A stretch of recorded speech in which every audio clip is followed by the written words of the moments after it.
This episode contains discussion of, though not depiction of, sexual assault and homophobia.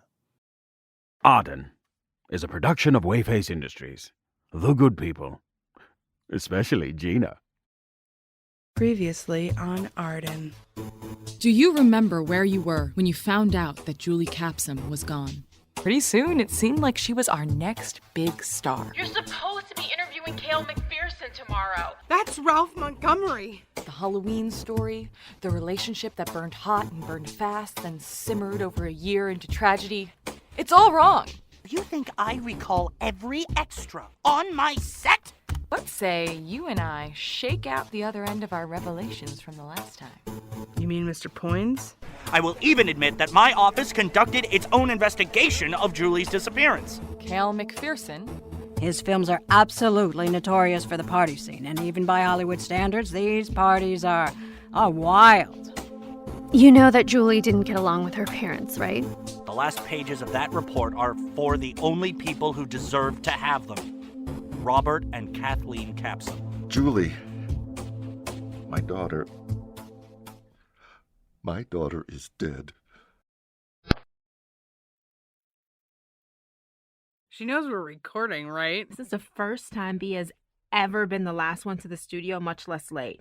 Usually you're the one swaggering in 2 hours past recording time, telling us to re-examine our preconceptions about time. It doesn't exist. I'm not having this debate again. And anyway, we have to cut her some slack. We just won the Best Podcast of All Time award, so... While I appreciate the plaque, I don't know that the Daily Republic of Mitchell, South Dakota is the world's foremost authority on podcasting. But please continue to rate and subscribe to Arden on Apple Podcasts, Stitcher, and anywhere else fine podcasts are sold. I hung the Best Podcast plaque in my cubicle. Listen, as your producer, I just really want to... Have you seen Bea? No, she's late for our recording session, so I don't know what's going on there. Sorry, I wasn't asking where Bea was. I was asking if you had seen her. It's finally happened. What's finally? Oh, it. I was at Joanne Fabrics. Wait, you were at Joanne Fabrics? I can have hobbies. Well, I was there, and the little old ladies, they were mad. Someone had bought out the entire stock. I put two and two together, and well... Here, we're going mobile. Follow me. Please tell me Hey, she Miss didn't... Pink, have you gotten a look at the break room? It's, not great. Oh, dear Lord. Holy free holy. There's yarn, like, everywhere. Even on the ceiling. Who had episode 9 in the Bea Makes a Crazy Conspiracy Wall pool? It was Andy. She's gone full Homeland. I love it. This is not a crazy conspiracy wall. This is an attempt to pin down the facts. And like Angela Chase in Homeland, I've learned you can never trust an attractive ginger. Damian Lewis has those wee beady eyes anyway. Bea, you've written the word skunk ape on a sheet of paper with 5 question marks, then pinned it to the microwave with duct tape. I'd say this counts as crazy conspiracy wall. You know, wall implies just a singular wall. I mean, this is really more of a crazy conspiracy room, and I don't know if Andy bought every single slot for crazy conspiracy room in the pool. Son of a... Where are you anyway, Bea? Hold on.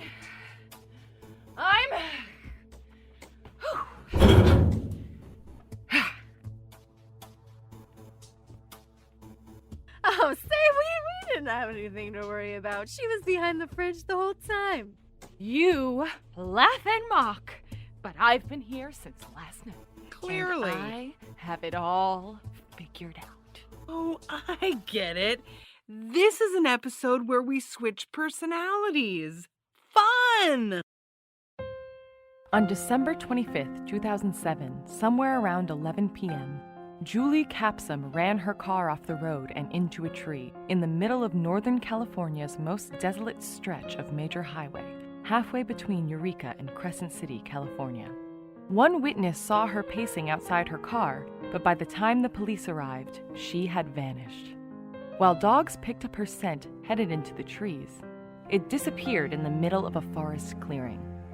What happened to Julie that Christmas night? How could someone that well-known vanish in the United States in the 2000s?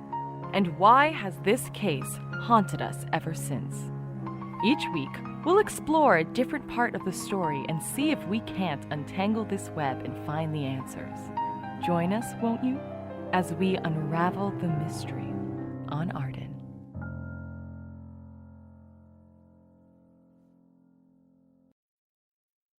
All right, kiddies.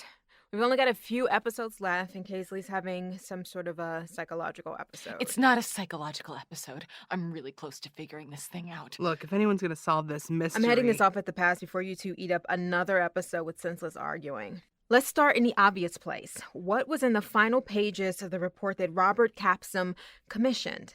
The whereabouts of Julie's remains. Right. The private detective followed the money trail to Brookings, Oregon, and there he found the outfit Julie had been wearing all day, drenched in her blood, but he didn't find her body. Though if Julie had lost that much blood... So, what does that tell us? Well, Brookings is right across the border from Crescent City. Somebody obviously grabbed her, threw her in their car, and then just... Grabbed her from the forest clearing? Did a giant claw descend from the sky and grab her by the head and... Say that again. The giant claw thing? Tell me this isn't the theory of mine that you... Oh. What? Oh, a helicopter. Right? It's like Julie is lifted into the sky. So, what if somebody tracks her down by helicopter? They force her to get in, fly off with her, then fly her to Oregon, where any sort of search is far less likely to be carried out. You've heard of Virginia is for lovers? Well, Oregon is for murderers. Besides, the backcountry outside of Brookings is an absolute mess, but there is an airport. You land the helicopter, ditch the body back in the woods, and then it's not found for years. Except all they found were clothes, not even bones. It's not all that uncommon, especially if an animal gets a hold of the body and drags it off. Really, it's how God wanted us to go out if you think about it. Our corpses dragged off and mauled by an alpha predator or scavenger. Boy, what a thing. All that aside, it works, right? As a theory? I guess. It's a little disappointing, sort of deus ex machina. I mean, it is a machine out of the sky, so... So who killed her? And who's the torso? Ralph, almost certainly. Or at least he's the torso. Which would mean he's not the killer. Score one for Bentley. But the killer... Cale McPherson.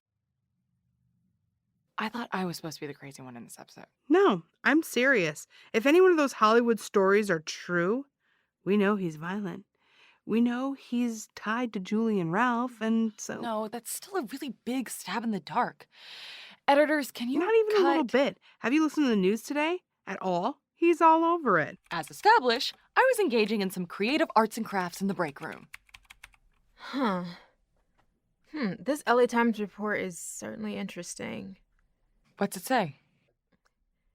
Nearly a dozen women, most of whom spoke to the Times on condition of anonymity, they've confessed that when attending McPherson's famous parties, they would often wake up the next morning in one of his many guest rooms with no memory of how they'd even gotten there.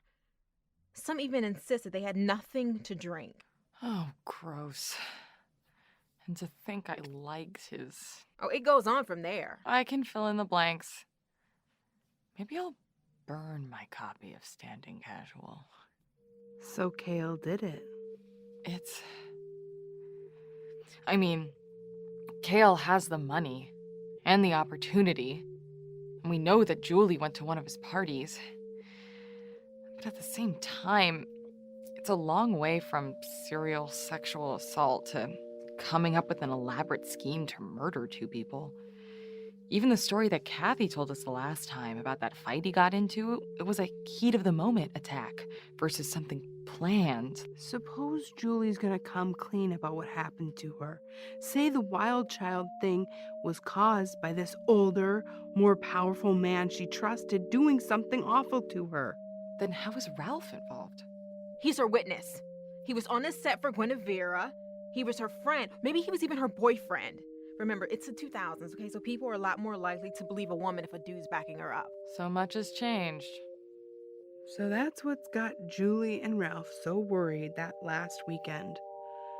Kale knows they're gonna come clean, and he's threatened them. At some point, they go out to meet him. Why? Like, if they have proof, why not just go to the press? Big name like that, you had to have a lot of courage to take that on at the time. Kale's an Academy Award winner, critical favorite, noted political donor and activist, gives a lot of money to charities, and... What? It's over here.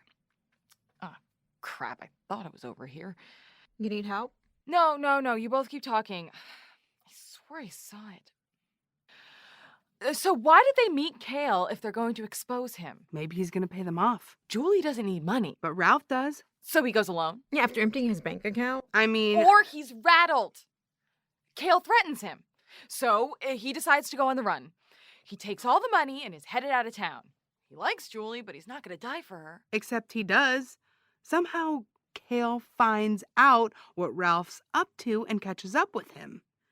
He kills Ralph, and maybe it's not planned, it just happens out of the heat of the moment. Then he puts the body in Julie's trunk to intimidate her. But just a torso? Hard to fit a whole body in a trunk. I assume. It's actually not that difficult. We have got to get to know each other better. Relax. You and your friends never pretended to kidnap each other in high school? No. It's easy enough to explain away. Maybe rigor mortis has set in. Let's assume Kale is not that great at knowing what to do with his freshly acquired body, the one he means to threaten Julie with. Maybe he's initially panicked and decides to just get rid of Ralph's corpse. But by the time he's chopped it up, he realizes he can use it. There's a lot of leaps in logic there, but sure, let's go with it. You're one to complain about leaps of logic. Remember where we established that we were going to switch personalities on this episode? I'm just playing along with being... Okay, that was a thing that you said. It wasn't actually the premise of... Please stop now. We're actually making progress. So if we assume that Kale isn't smart about stashing bodies in the trunk, but is a criminal mastermind when it comes to cutting them up, Julie finds the body and we know he could have gotten it there because Kale is at the Capsum family compound that weekend. What? That would be a heck of a piece of corroborating evidence, but It's a New York Times style section story on the last party of Julie Capsum. That seems horribly gross. Okay. Family and friends and Hollywood notables, yada, yada, yada. Okay, one guest who raised eyebrows was Cale McPherson, the director of Julie's controversial shelved film, Guinevere. There's a photo of him with his arm around Julie. Let me see that. Look at her eyes. She looks trapped. So, she freaks the fuck out and goes on the run. And sends an email implicating Ralph? Maybe she's so scared of Kale that she hopes to... I don't know. You know what, though? I have the original email here somewhere. And? Right. We always wondered about this, but decided it was a dumb teenager thing or a typo. So it starts, "Oh God, I screwed up." And Ralph knows. He was yelling at me on the phone. Only both the letters in he are capitalized. Not hard to do if you're typing fast. What if he isn't Ralph? What if it's a way to signal Kale without saying Kale? Now who's making leaps of logic? We had a bunch of Julie's other emails in the boxes of evidence. That got burned in my truck. Damn you, Cale McPherson. But if she spells he with 2 capitals... It's a theory. So, what we need to do is figure out if Kale rented a helicopter or some other sort of aircraft on December 25th, 2007. Then we need to figure out if he hired someone to fly it. And then we need to figure out who that... It might even be easier than that. Oh? Brookings Airport is super tiny, but it should have a log of aircraft that landed there. Even if nobody was on duty, security cameras would have captured footage of a landing, and then someone would have logged it afterward. There are ways to avoid getting logged at any airport, but you think Kale knows them? He seems to know how to cut up a human body. Tom Cruise chopped up Dermot Mulroney in Standing Casual. I thought he just threw the body into a garbage compactor. Well, He had to chop Dermot into pieces first. Man, I can't believe I ever thought that was a modern American classic. So back in the day, we did actually do some investigation of a helicopter/plane theory. We requisitioned all the flight logs for airports within a 100-mile radius, just in case somebody had pulled a Robert Durst and holed up nearby, just waiting for Julie to pass through. We didn't find anything incriminating, but if we're pretty sure Cale went to Brookings to dump the body, Then you could check the aircraft that went into that airport that night and figure out if any were rented in the Los Angeles area. It would be easier if I actually had access to the police database, but I have something even better. What? Whoosh. What was that? It was like a whip pan, where it's suddenly the future and my solution has presented itself. You know nobody can see us, right? I want them to imagine the TV version. Which is like Scrubs? Listeners, just imagine a whip pan and... hell, editors, cut this out.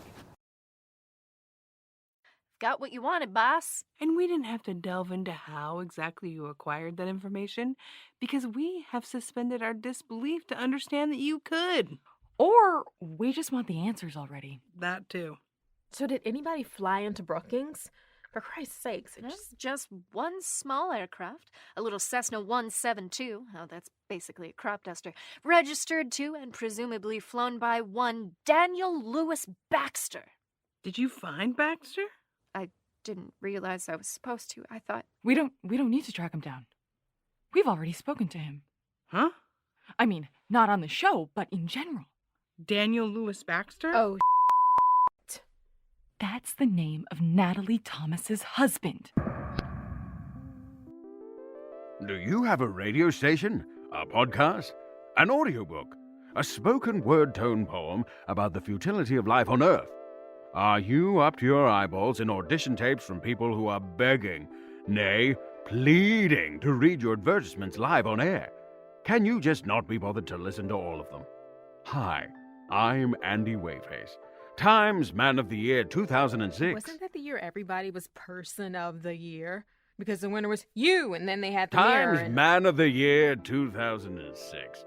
I made my fortune the old-fashioned way, by inheriting a truly remarkable sum of money, then hiring a man to turn it into even more money for me.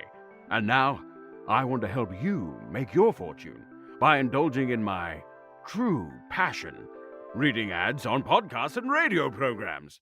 There's no ad too small. Here are just a few selections from some of my biggest hits. Just take it from me, the Gorilla Man. What's new, pussycat? A mechanical exoskeleton that will let you crush any dog you like between your jaws. Christmas just ain't Christmas without a high-stakes life-or-death game of chance, all played out on your own private island. Airbnb is... My God, this is filthy! Duck Juice. It's like Uber, but for duck juice. So hire me, Andy Wayface, to read your ads.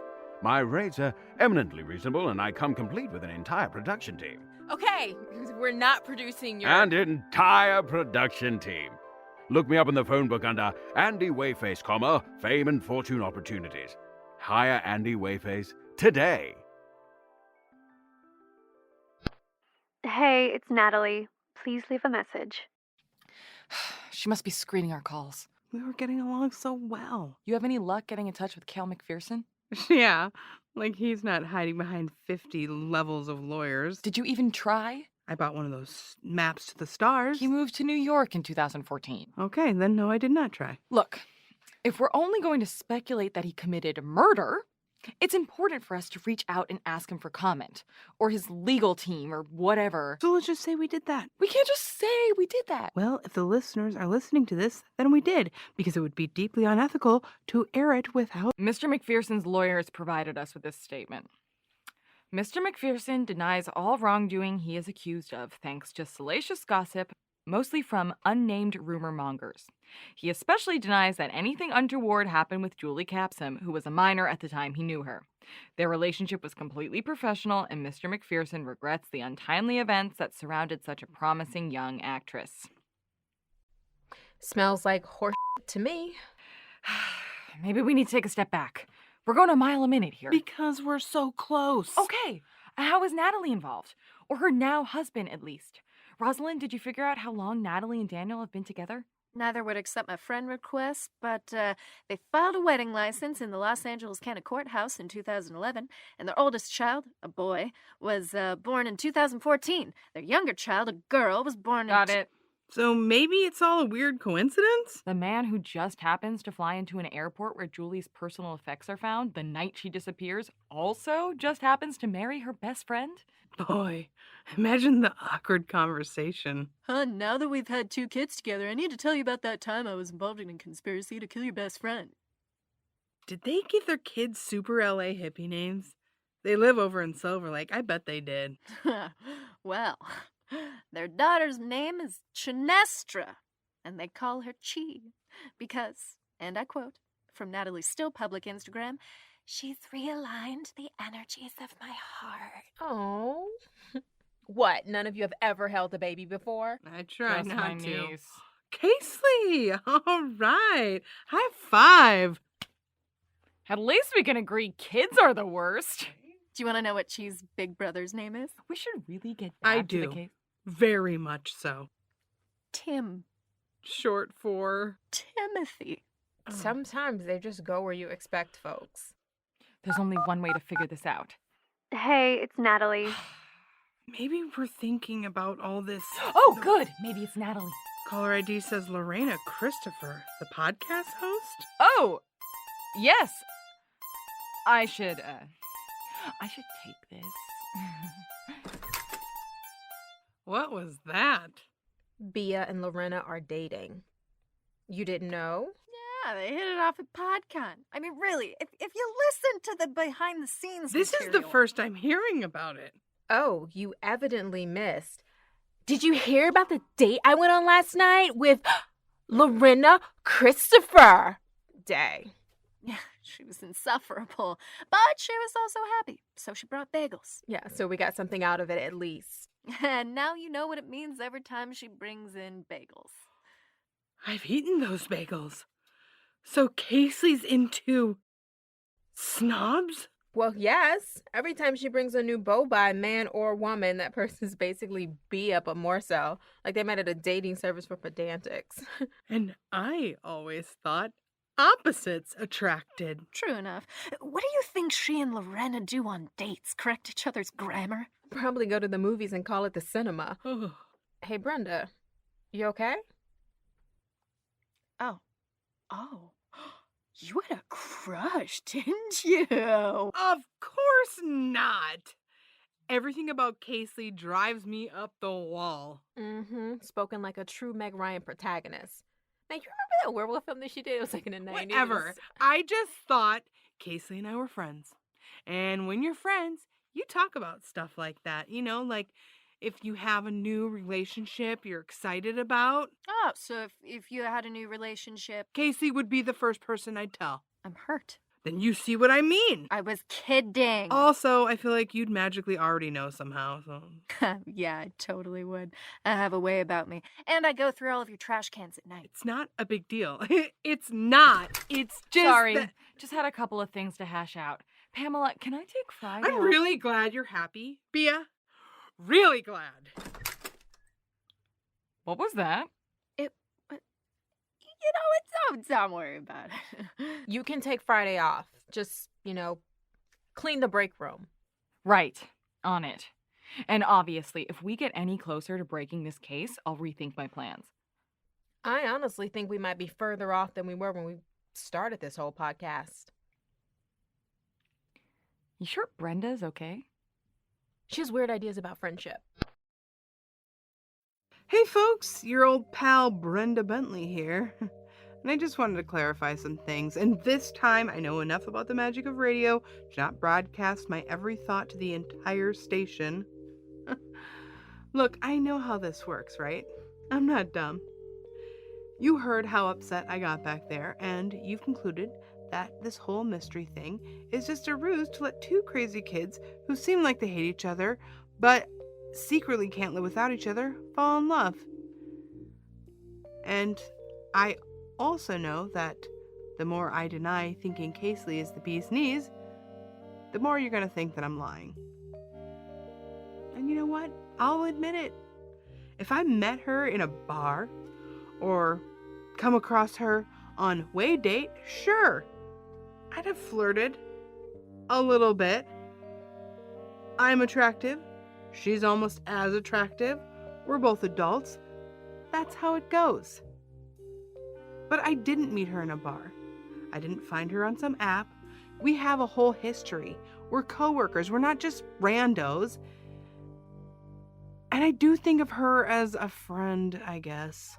Or at least I like talking to her about this case, which is not something I can say for everybody. Listen, let me tell you a story. There was a reason I was working that Christmas night, even though I asked for the time off. When I first got to Eureka, it was great. Everybody liked me. They knew I dated women. It was all okay. And then I met her. Yvonne from the evidence locker. Okay, that's not her real name. I just always wanted to date an Yvonne. Yvonne.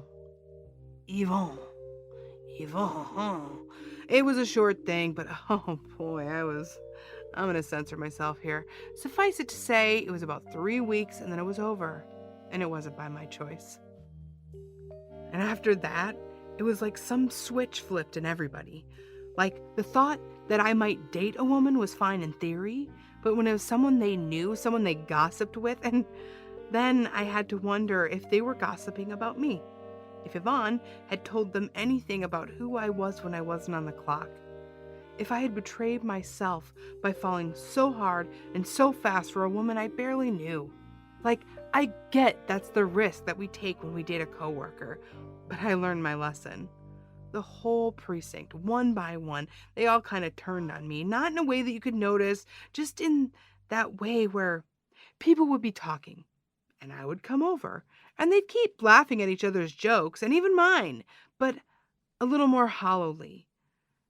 And then they'd start making excuses to go back to their desks, and I always wondered if I had just stayed put and not come over, would they have just kept laughing together? Maybe I was just paranoid. Nobody was a jerk to me in an obvious way. They just looked at me like I was standing a couple of inches to the left of where I really was. And I couldn't get them to look at me, no matter how hard I tried. And I wasn't just paranoid. They made me work that Christmas, even when I wanted the time off, even when I was owed the time off, when they didn't actually need a detective instead of just a couple of junior officers. And when the whole thing blew up in my face, well, nobody put their necks out for me. So, probably the gay thing, right? So yes, Casely's cute, and yes, I get it, chemistry. But I have chemistry with everybody, let me tell you. And I don't date coworkers. End of explanation. Hey, Pamela, have you had this problem?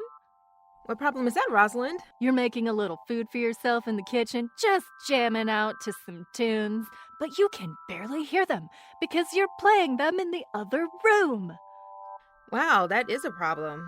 I have had a number of times, at least 5, no more than 12. Well, I've got a solution.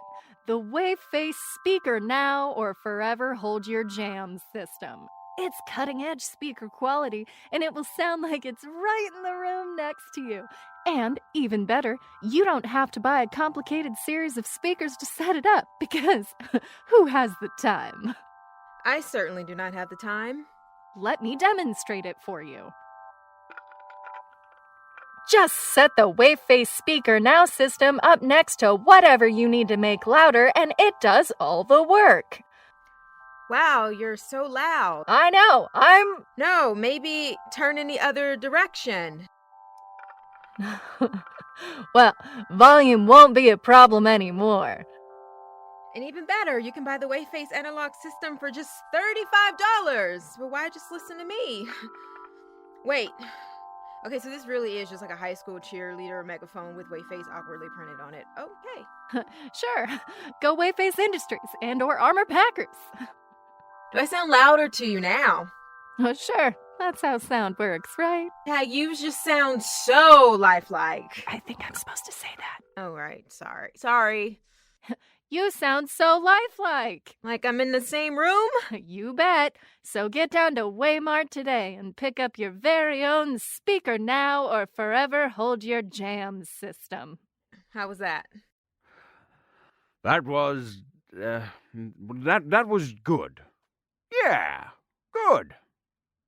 These are really just megaphones, huh? Yeah, well, you didn't hear it from us. This is Bea Casely. Bea? Natalie! Thank God. I've missed 7 calls from you. I have a question. Just a stupid one, but maybe an important one. I'm sure you don't know anything about it. Look, I'm getting really tired of this, Bea. I have told you everything I know. I swear, it's just for color. Look, can we stop by in a bit? It'll be better if we can record in person. My husband needs me to join him for a work event tonight. Unless you can babysit. It'll just take a couple of minutes. Promise. Don't get here any later than 6. So, you think she knows something? I don't know. I wouldn't have pictured her being that good of an actor. If Natalie planted that email... I don't think that's what happened. I realize that, but what... You sound like me, you realize. Yeah, I kinda do. It's just... fun to go down that rabbit hole. A little, I guess. Do you ever think that we shouldn't have done this?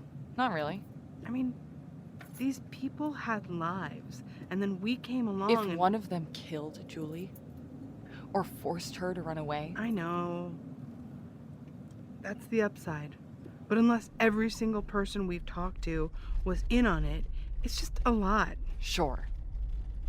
But getting to the truth, you make people mad. That's just how it is. I'm not explaining it very well. You remember when we argued about the Capsum case curse? This feels like that, like we've forgotten this is something that happened to real people, you know? Well, right. We can't lose sight of that. But wouldn't they like to know what happened? Would you want to know that your daughter or best friend or whatever had been subject to some terrible man's worst impulses? Yes, I would. If it would help her rest in peace. This is all entertainment to us. And to most of the people listening, I suppose. It's not about justice as much as it is this weird, arbitrary deadline. I do care about Julie. It was never supposed to be a deadline. I get it. That's my fault. We turned it all into a sideshow. But somebody died. Most likely 2 people. Okay, right. I am sorry we're not more solemn about all of it. But isn't it kind of fun? Closing in on the truth. It is fun. I'm wondering if it should be. What is with you today? Nothing. Let's just do the interview. Is it about Lorena and... No, God, Casely, it's not about... I'm glad you're happy. Okay. I mean, you, of all people, deserve someone to help you loosen up. I'm going to ignore that. Thank you. Cool. This better be quick. Of course. We respect your time. Says the woman who drops by every other Tuesday. That's not quite accurate. It's more or less true. We just need this one last question answered. This is a flight record into the Brookings airport. This interview is over. What? Natalie! I don't know anything about it. About your future husband flying into Brookings on the night of Julie's disappearance? Did he have something to do? Of course not. God, he didn't even know Julie. Like, I really should go. Tim! Natalie. Shy? Come say goodnight to Mommy. Natalie, what is this? You know we can go to the Kids! police with... Forget it. I'm calling this in. Bentley. Sorry, Casely, we've had our fun, but this is strong circumstantial evidence that Natalie Thomas Baxter and her husband have been obstructing police investigations, withholding evidence. Circumstantial evidence. And I have a few friends on the force, people who owe me a favor. Besides, the cop who finally breaks the Julie Capsum murder is going to be a national hero. And you're the lead that'll get us there, Natalie. You've got a nice house here. Nice car. Nice kids. Does not mean fucking dick to me. I'm done playing around. Should I call the police? Or maybe I can get Mr. Wayface's lawyers on the phone. I'm sure we can get some kind of subpoena to interview Daniel at least. They'll figure out a way to do it. So you'd better think very, very carefully if you had something to do with Julie's Did it murder. ever occur to any of you that maybe she didn't want to be found? Whoa! Hey, Wait. Julie's alive? I don't know. She was the last time I saw her. At the Christmas party? No. On the helicopter. The helicopter? I can't believe how behind you are. You still haven't figured it out, have you? You want to know? You want to know what happened? I'll tell you what happened. It is what we're here for. My best friend fell in love with a boy when she was 13. 13! Can you imagine that? Meeting the love of your life that young? Ralph. Of course it was Ralph. Is he the torso? Who else would it be? There are theories. Your theories. Okay. But everybody wanted Julie. You know that. Because you do too. And after Guinevere... Did Kale do something to her? Well, she'd never talk about it with me. But I know that she and Ralph were planning something. Something big. And it involved Kale. And I know that Ralph died. And Julie found out about it somehow, and she thought Kale was involved. And then she asked for my help. And then she ran. And I don't know why she sent the email. I don't know why she did half the things she did. But I do know that when your best friend asks you to find a pilot... So you just happened to be dating a pilot? No. It's how we met. Isn't that crazy? This guy I found pretty much at random to help my friend turns out to be the best guy I've ever met. And we spent that whole Christmas flying up to Brookings, feeling like we were a part of something big. And we can never, ever tell anybody how we met. Until now, I guess. Oh, you can't put this out there. She doesn't want anybody finding her. I don't know where she is. Nobody does. But you saw her. I placed that call from the cabin. You probably figured that out by now. I hadn't, but... I called Julie. Told her she was in range so she could ram the car into the trees.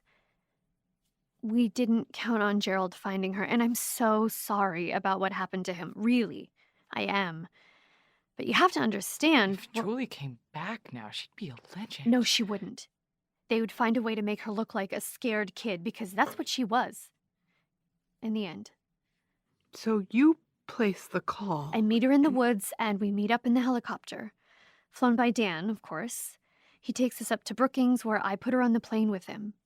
She asked me for one last favor, so I leave her clothes bloodied in the woods. Dan flies her to Seattle from there, and that's it. I don't know what happened to her after that. He doesn't know. She evaporated. If we know her fake Bea? name, we could track her, and... She sent me an email 2 years later, just to say she was fine and not to come looking. And that's the last of it. But all of that blood and... You really didn't get that she staged that? She'd collected these big bags of her blood, drawing blood every couple of weeks. I told her she was going to faint. But she needed them to make sure nobody, not even her parents, came to find her. They had to think she was dead. I certainly don't know why. Babe, we gotta get going. Good night, you two. I'm sorry I kept this from you, but she's my oldest friend. So much of this doesn't add up. How long was she planning this? I don't know. There's so much I never asked and wish I had. But you have your answer now, right? You're happy, right? Right? If you know our Bea, I think I found her. maybe we should leave well enough alone. Let the last 3 episodes be a series of musical performances by yours truly. No, I really think I found her. Fine, I'll bite. I had Rosalind pull a few strings, grab the passengers database from that week out of Seattle. And? 1 Juliet Montgomery. First class out of Seattle. Final destination? Verona, Italy. I do like Italy. Good thing I bought us tickets. Don't you have a thing this weekend? Yeah, I did. But it can wait. I've waited longer for this. You okay with this? Yeah. Let's do it. Next time on Arden. We are going to Italy! We're not going. Wait, are we? Oh, I don't buy a thing Natalie said, do you? How if I know? But if we were going to Italy, I wouldn't mind a free trip. Great, I'm flying! Wait, what?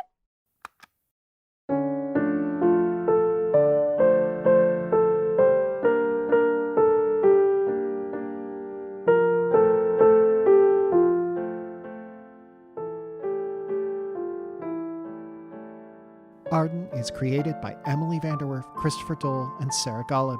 This week's episode was written by those same 3 people. Our audio engineer is Elizabeth Aubert. Our editor this week was Bridge Geen. Our cast is Michelle Agresti, Tracy Syed, Shannon Estabrook, Charlita Gaston, Benjamin Watts, Lindsay Zanna, Robert Fleet, Lindsay Syme, Grant Patrizio, John Rail, Mia Drake. The score is by Christopher Hatfield. The logo is by Dylan Farr. If you're enjoying Arden, or even if you're not and want to drive us from the face of the internet, there are 2 ways you can do that. You can rate, review, and subscribe to us wherever you found it. Apple Podcasts, Stitcher, etc., etc. You can also look for us on Patreon, and you can toss us a couple of bucks there. That will get you access to special, exclusive episodes, other prizes, and all sorts of fun things. Tweet at us, ArdenPod on Twitter.